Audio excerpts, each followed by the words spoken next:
Hi, Adley Stevenson family. This is Mrs. Moore. I am here to read to you the final pages in our book, The One and Only Ivan. Let's get started. Click is the first chapter. The door to my cage is propped open. I can't stop staring at it. My door, open. The giant box has been moved, and it's open too. The humans have pushed it up against my doorway. If I walk through my door, I enter their box. The zoo lady, whose name is Maya, is here again. Click, yogurt raisin. Click, tiny marshmallow. Click, ripe papaya. Click, apple slice. Hour after hour, click after click, I look over at Ruby. She waits to see what I will do. I touch the box. I sniff the dark interior where a ripe mango awaits. Click, click, click. I have to do it. Ruby is watching me from between the bars of her cage, and this box is the way out. I step inside. An idea. After I leave the box and step back into my cage, I get an idea. A good one. I tell Bob he can sneak into my box with me and live at the zoo. Have you forgotten I'm a wild beast, Ivan? He says, sniffing the floor for crumbs. I am untamed, undaunted. Bob samples a piece of celery and spits it out. Besides, they notice. Humans are dumb, but they're not that dumb. Respect. Ivan, Ruby says, do you think the other elephants will like me? I think they'll love you, Ruby. You'll be part of their family. Do you think the other gorillas will like you? Ruby asks. I'm a silverback, Ruby, a leader. I pull back my shoulders and hold my head high. They don't have to like me, they have to respect me. Even as I tell her this, I wonder if I can ever command their respect. I haven't had much practice being a real gorilla, much less a silverback. Do you think the other elephants will know any jokes? If they don't, I tell her, you can teach them. Ruby flaps her ears. She flicks her tail.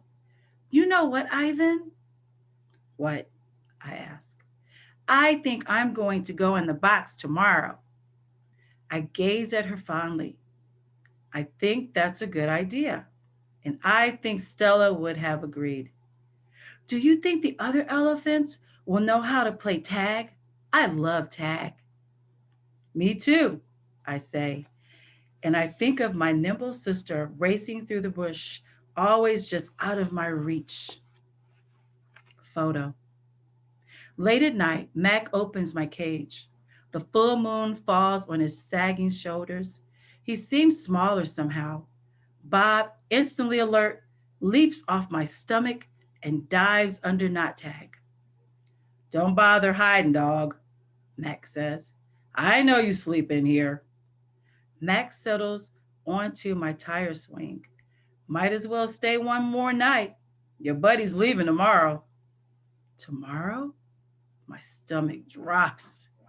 I'm not ready. I need more time. I haven't said my goodbyes. I haven't thought this through. Mac pulls a small photo out of his shirt pocket. It's me when I was young. Mac and I are in the front seat of his convertible. I'm wearing a baseball cap and eating ice cream. I was a handsome lad, but I have to admit, I look ridiculous. Nothing like a real gorilla. We had some laughs, didn't we, Guy? Max says. Remember when we went on that roller coaster? Or that time I tried to teach you to play basketball? Max shakes his head, chuckling. You had a lousy jump shot. He stands, sighs, looks around. He puts the photo back in his pocket. I'm going to miss you, Ivan, he says. And then he leaves. He doesn't look back. Leaving. Early in the morning, Maya arrives with many other humans. Some have white coats, some have rustling papers. They are hushed, busy, determined. Ruby enters her box first. I'm scared, Ivan, she calls from inside the box.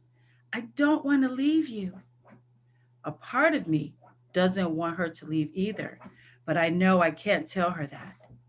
Think of all the amazing stories you can share with your new family, I say.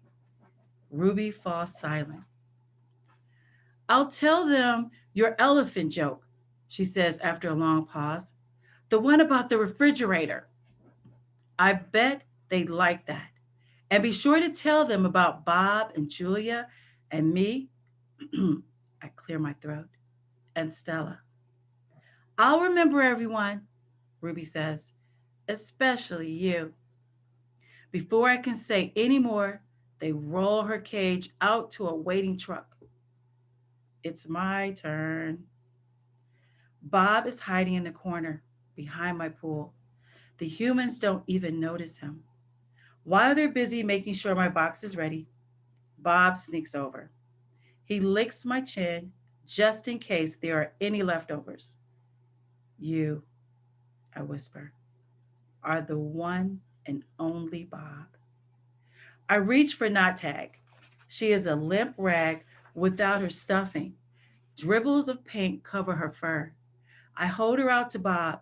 He tilts his head, confused. To help you sleep, I say.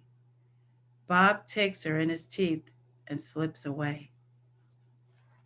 Good boy. Good, Ivan. Good boy, Maya says when I lumber into my box. I hear the clicker, and I'm rewarded with a tiny marshmallow. When I'm settled, Maya gives me a sweet drink that tastes of mango and something bitter. My eyelids grow heavy. I want to see what's happening next, but I am sleepy. So sleepy.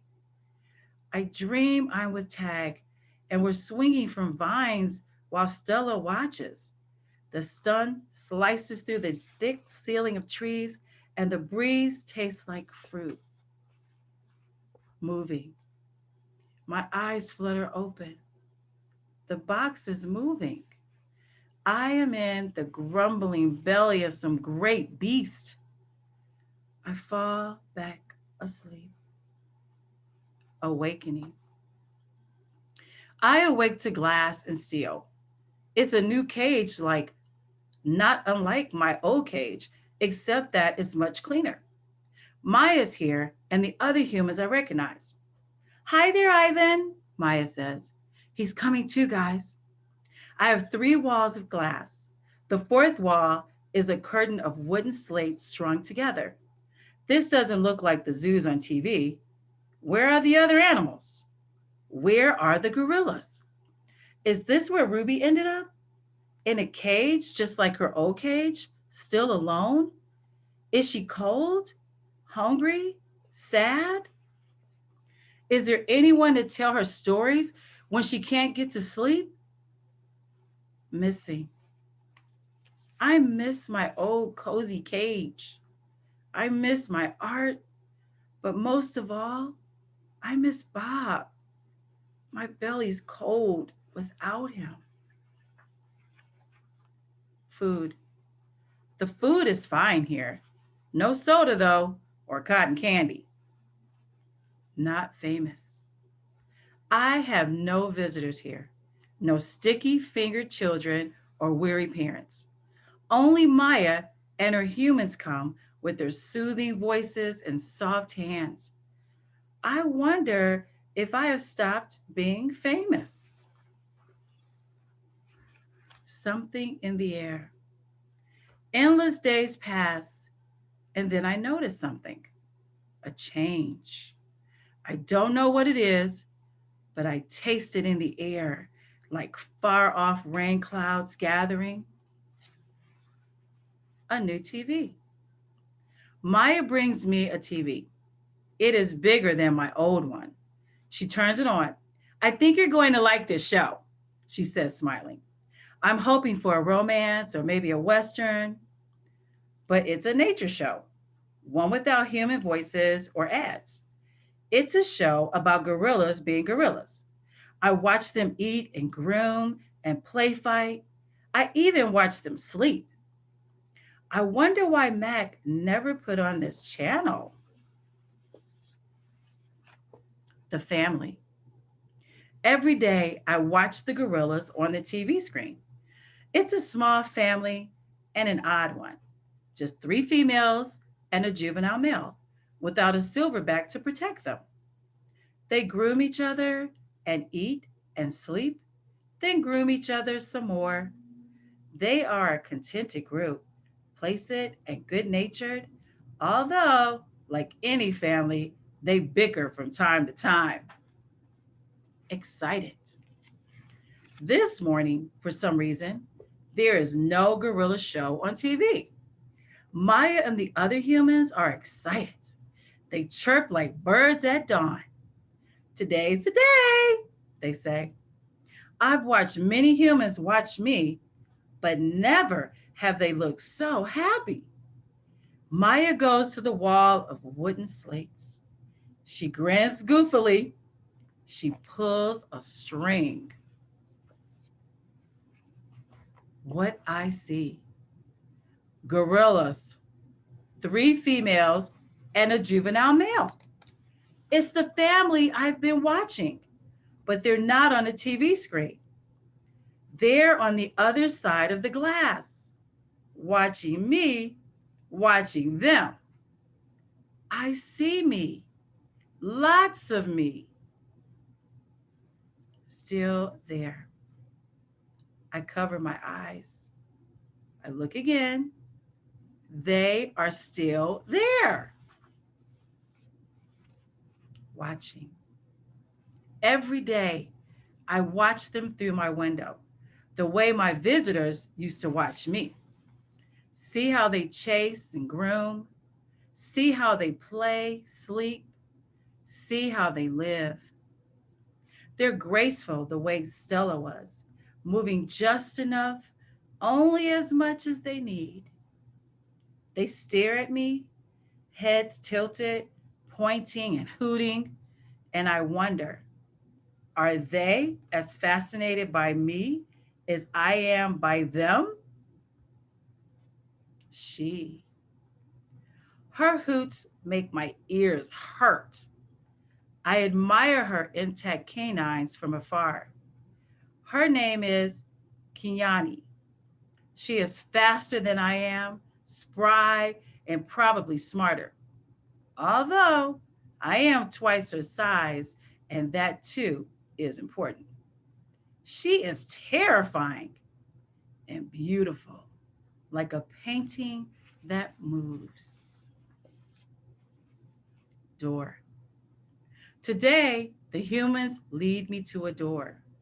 On the other side, Kinyani and the others wait for me. I'm not ready for this. I'm not ready to be a silverback. I'm Ivan, just Ivan, only Ivan. I decide it's not a good day to socialize. I'll try again tomorrow. Wondering. All night I lie awake, wondering about Ruby. Has she already walked through a door like the one I'm facing? Was she as scared as I am? Scared the way she must have been that day she fell in the hole? I think of Ruby's endless curiosity and of the questions she loved to ask. Have you ever danced with a tiger, Ivan? Will your fur turn blue? Why doesn't that little boy have a tail? If Ruby were here with me, she'd be asking, what's on the other side of the door, Ivan? Ruby would want to know, and she would have been through that door by now. Ready? Want to try again, Ivan? Maya asked. I think of Ruby and I tell myself it's time. The door opens. Outside at last. Sky, grass, tree, ant, stick, bird, dirt, cloud, wind, flower, rock, rain, mine, mine, mine. Oops. I sniff, approach, strut a bit, but the others don't welcome me. They have sharp teeth and loud voices. Did I do something wrong? Kiani chases me. She throws a stick at me. She corners me. I know that she's testing me to see if I'm a true silverback, one who can protect her family.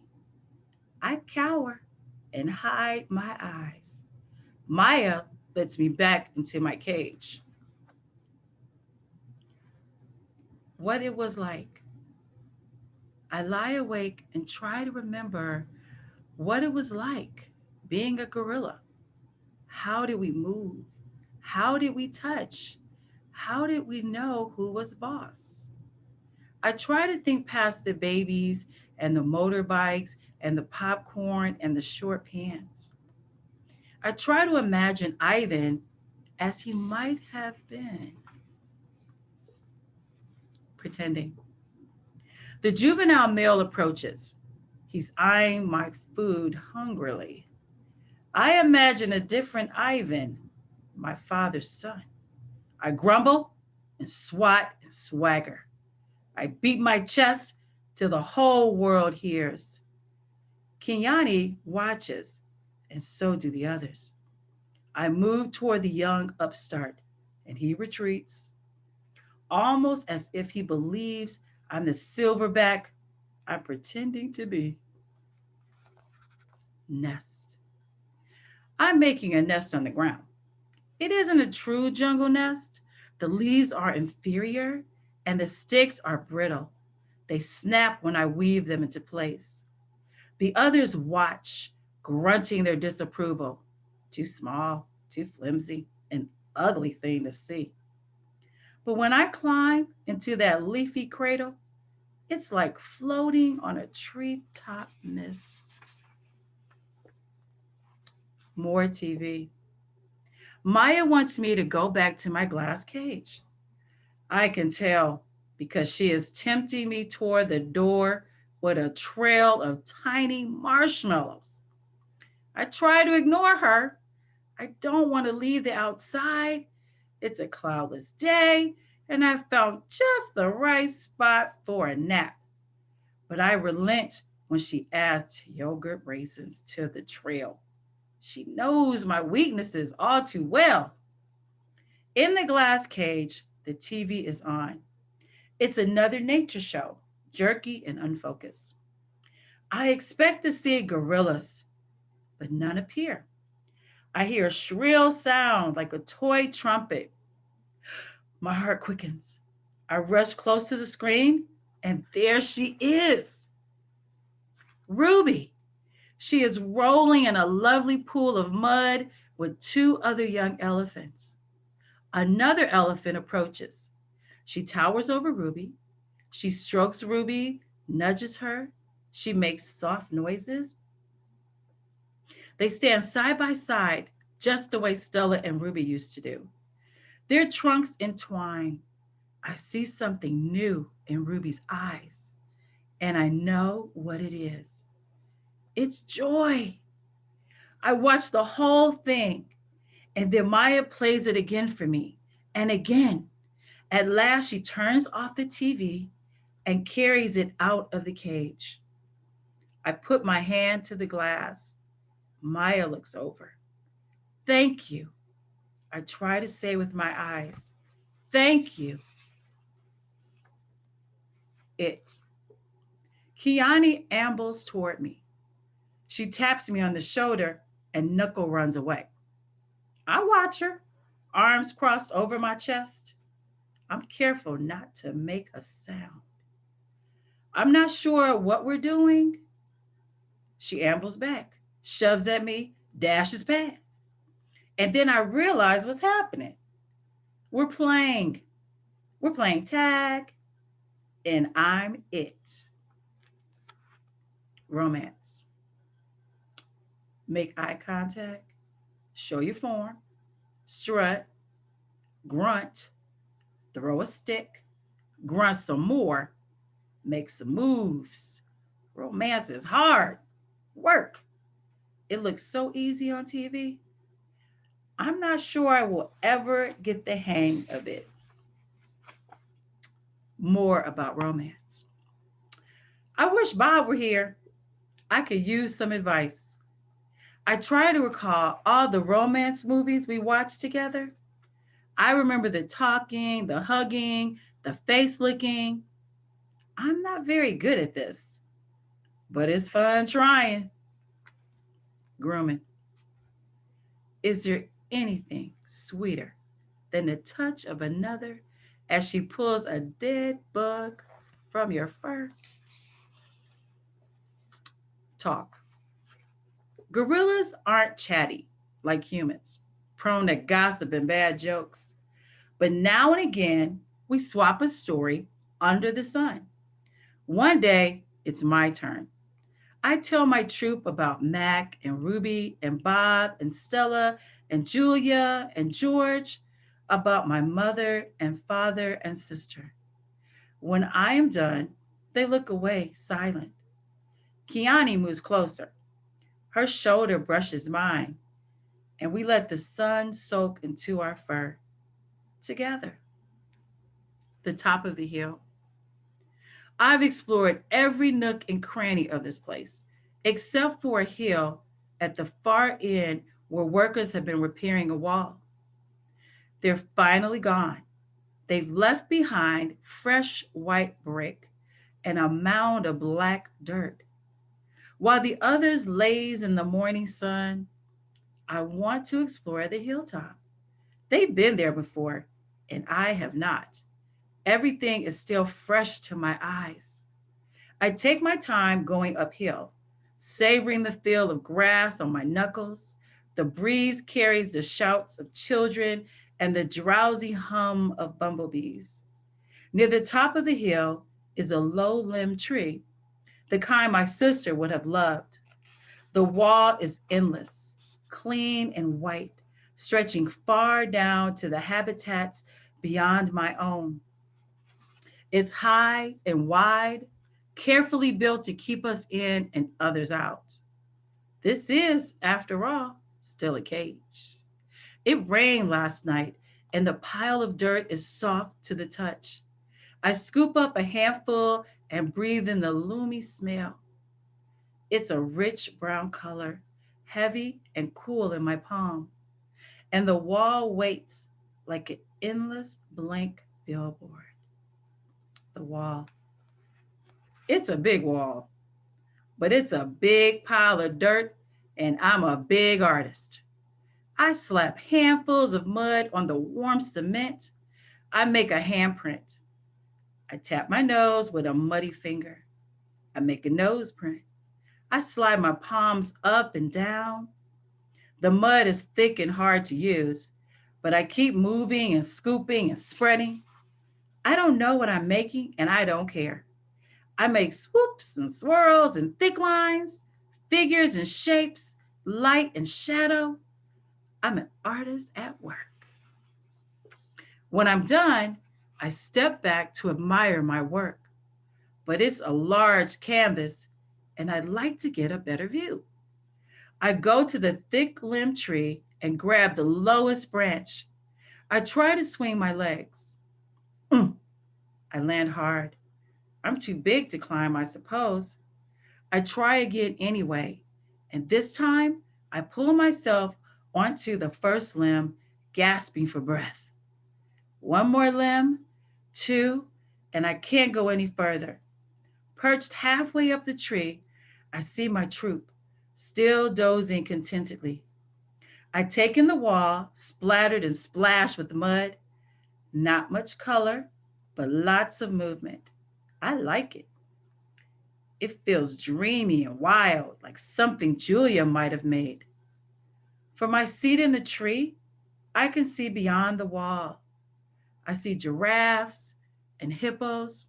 I see deer with legs like delicate twigs. I see a bear snoozing in a hollow log. I see elephants. Safe. She's far away, belly deep in tall grass with others by her side. Ruby. She's here, Stella, I whisper. Ruby's safe, just like I promised.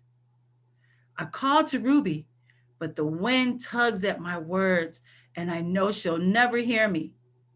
Still, Ruby pauses for a second, her ears spread wide like tiny sails. Then, with lumbering grace, she moves on through the grass. Silverback. It's a cloudy evening, chilled and drizzly. Dinner is on its way, but I don't care. At night, we sleep in our den, but I'm always the last to head inside. I've been inside long enough. This time of day, there aren't many visitors, just a few stragglers leaning on the wall that separates us. They point, take a couple photos, then head over to the nearby giraffes. One of the keepers is beckoning. Reluctantly, I turn to go. Out of the corner of my eye, I see someone running. I pause. It's a girl with dark hair lugging a backpack. A man follows behind, racing to catch up. Ivan! The girl yells. Ivan! It's Julia. I scramble to the edge of the wide moat that skirts the wall. Julia and George wave to me. I dash back and forth, hooting and grunting, doing a gorilla dance of happiness. Calm down, says a voice. You're behaving like a chimp. I freeze. A tiny, nut brown, big ear head pops out of Julia's backpack. Nice place, Bob says. Bob, I say, it's really you. In the flesh. How? Where? I can't seem to find any words. George's job at the zoo doesn't start till next month, so he and Julia made an agreement. She's walking 3 extra dogs to cover my food. And get this, they're all poodles. You said you didn't want a home, I say. Yeah, Bob says, but Julia's mom likes my company. So I figure I'm doing everybody a favor. It's a win-win. Julia pushes Bob's head back inside her backpack. You're not supposed to be here, she reminds him. Ivan looks great, doesn't he, Jules? George asks. Stronger, happier even. Julia holds up a little photo, but it's too far away for me to see. It's Ruby, Ivan. She's with other elephants now because of you. I know. I want to tell her. I saw with my own eyes. We stare across the expanse that separate us. After a while, George pats Julia's arm. Time to go, Jules. Julia gives a wistful smile. Bye, Ivan. Say hello to your new family. She turns to George. Thank you, Dad. For what? For, she gestures toward me. For this. They turn to leave. The lamps that light the zoo pathway blink on, blanketing the world with yellow light. I can just make out Bob's little head sticking out of Julia's backpack. You are the one and only Ivan, he calls. I nod, then turn toward my family, my life, my home. Mighty Silverback, I whisper. The end. Thank you so much for the opportunity to read to you the one and only Ivan. I hope you have enjoyed this book as much as we have enjoyed reading it to you. Thank you.